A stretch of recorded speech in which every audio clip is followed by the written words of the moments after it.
అర్థమైతే జీన్స్ అనేది అది పుట్టుకకు సంబంధించింది.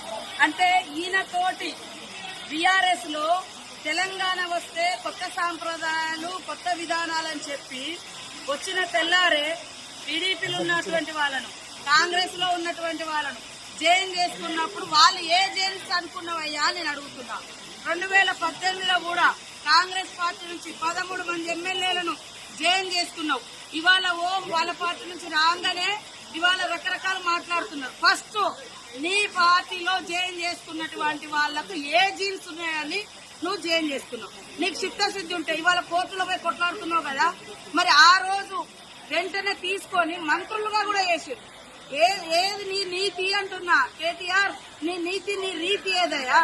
ఆ రోజు తలసాని శ్రీనివాస్ యాదవ్ ను సవితా ఇంద్రారెడ్డిని తీసుకొని ఎమ్మెల్యేలుగా తీసుకొని అదే గవర్నర్ దగ్గర తీసుకుపోయి అత్యంత నీచంగా హేయంగా నువ్వు మంత్రి పదవులు కూడా ఇచ్చి రాజ్యాంగాన్ని ఉల్లంఘించిన నువ్వు ఇవాళ రాజ్యాంగ ధర్మాసనం కాడిపోయేటువంటి అర్హత నీకుందా?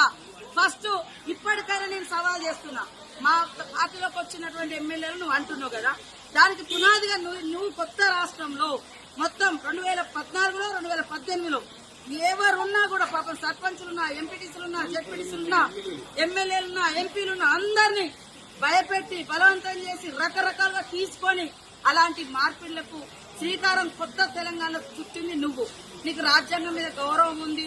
ఇంట్లో పోయినంటే మరి నీ పార్టీలో ఉన్న ఒక్కరిని కూడా ఎందుకు నువ్వు రాజీనామా చేసి మళ్ళీ ఎలక్షన్కి రాలే? ఇవాళ డిమాండ్ చేస్తా ఉన్నావు. అదే కాకుండా ఇప్పటికి మీరు సవాల్ చేస్తున్నావు. మీ పార్టీలో ఇతర పార్టీ నుంచి వచ్చిన వాళ్ళు ఇప్పుడు కూడా గెలిచిన్నారు, వాళ్ళని కూడా రాజీనామా చేయించు.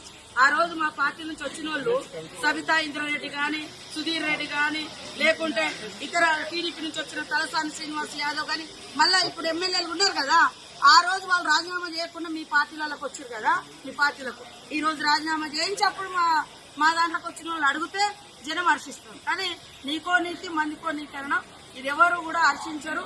కాబట్టి ఆ యూట్యూబ్లు పెట్టుకొని చూపించుకున్నంత మాత్రాన ఎవరు ఏదో పేడి ఆర్టిస్టులతో మాట్లాడిస్తే అది కాదు. కాబట్టి ప్రజలకు తెలుసు నువ్వేం మాట్లాడి, నువ్వు 10 ఏళ్ళు అధికారంలో నువ్వేం చేసినావు పబ్లిక్ తెలుసు.